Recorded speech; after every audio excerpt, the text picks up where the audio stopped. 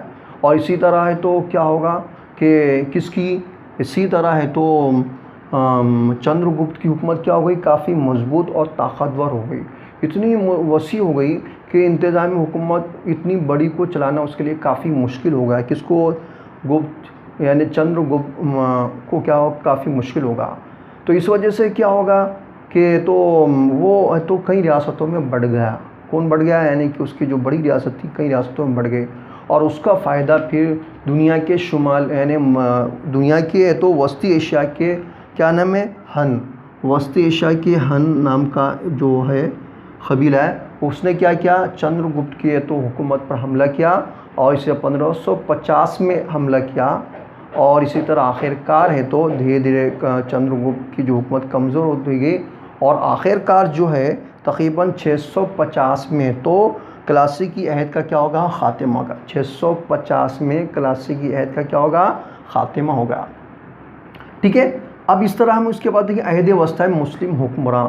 اب عہد وسطی کا جب دور تھا، یعنی عہد وسطی کا دور تقریباً 8ویں صدی سے لے کر تقریباً 16 یا 17ویں صدی تک کا جو دور رہا تاریخ میں، اس کو عہد وسطی کا دور کہا جاتا ہے۔ اب عہد وسطی کے دور میں جتنے بھی مسلم حکمران جو ہندوستان کے باہر کے ہیں، انہوں نے ہندوستان پر جب حملہ کیا تو اس میں کچھ نے حملہ کیا اور یہاں کی دولت کو لوٹ کر چلے گئے، اور کچھ نے حملہ کیا تو یہیں پر حکومت کرنے لگے، یہیں پر بود و باش ہو گئے، یہیں رہنے لگے، اور یہیں کی تہذیب میں گھل مل گئے، اور یہیں مٹی میں ان کی موت ہو گئی، اور یہیں ان کا ملک بن گیا، اور اسی طرح یہیں اس طرح کرنے لگے، اس طرح ان کی تہذیب اور یہاں کی تہذیب مل گئی، ایک نئی تہذیب وجود میں آ گئی، اس کو ہم دیکھ رہے ہیں۔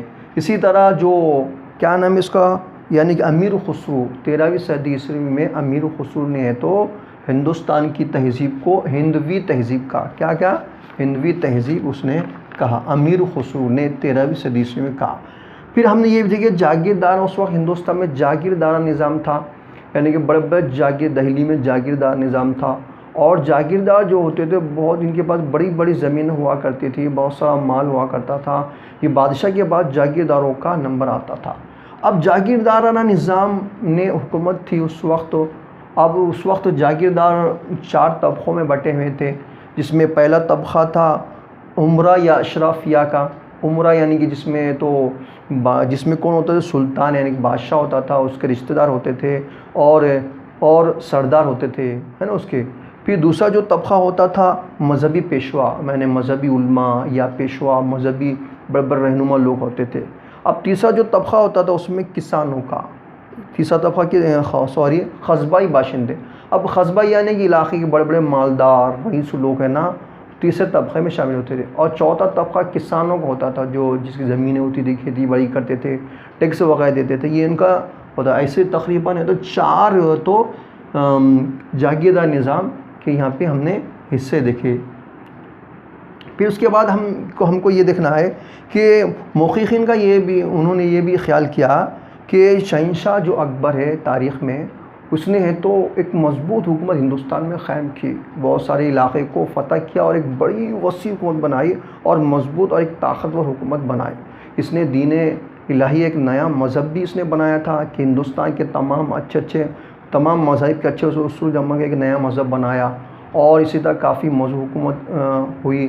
ہم نے تاریخ میں یہ بھی دیکھا کہ بہت سارے بادشاہ ایسے گزرے جنہوں نے ہندوستان میں بہت سارا ظلم کیے، ہے نا، عوام ان سے پریشان ہو گئی۔ بہت سارے بادشاہ ایسے بھی آئے ہندوستان میں جنہوں نے انصاف کیا، اور تو ملک میں شانتی قائم کی اور ملک کو وسیع کیا۔ ایسے بھی بادشاہ گزرے، الگ الگ طرح کے بادشاہ گزرے ہیں۔ اسی طرح ملک کے اندر بھی تجارت کو انہوں نے اچھا کیا، اور ملک کے باہر دنیا کے دوسرے ملکوں سے بھی انہوں نے کیا کی، تجارت کی انہوں نے۔ ہم نے یہ جیسے کہ موسیقی ہے، فن سنگ تراشی ہے، فن تعمیرات ہے نا، مجسمہ سازی ہے نا، ایسی مختلف قسم کے پیشے وغیرہ کو کافی فروغ کیا۔ اس طرح ہم نے یہ دیکھا ہے، اور اس طرح ہم نے یہ دیکھا ہے کہ عہد وسطیٰ کے دور میں ہے تو بہت سارے ایسے مذاہب تھے جن میں مذہب کے غلط عقائد وغیرہ کا خاتمہ ہوا، ایک آزادانہ طور پر مذہب قائم ہے۔ لیکن کچھ ایسے مذہب تھے جو ہے تو دقیانوسی تھے. اس طرح دقیانوسی مذاہب اور آزادانہ مذاہب میں ہمیشہ ٹکراؤ ہوتا تھا اور آج بھی ہوتا ہے. اور ہم دیکھ رہے ہیں آج بھی ہندوستان کے حالات ہزار ذات پات کے نظام پر ہے اور ہمیشہ لڑائی جھگڑے ہوتے ہیں. یہ ہمارا یعنی سماجی زندگی ہے. اور سماجی زندگی سے متعلق ہم نے اس طرح یہ 5 پوائنٹ کو سمجھے. تو میں امید کرتا ہوں کہ آپ کو سمجھ میں آیا ہوگا. اور اس طرح نیکسٹ اس میں ہم شہر کاری ہم دیکھیں گے. تو آخر میں اتنا کہنا چاہتا ہوں کہ اگر ہمارا یہ ویڈیو پسند آیا ہوگا تو آپ برائے مہربانی کر کے لائک، سبسکرائب، کمنٹ اور شیئر کرنا بالکل نہ بھولیے گا. اللہ حافظ.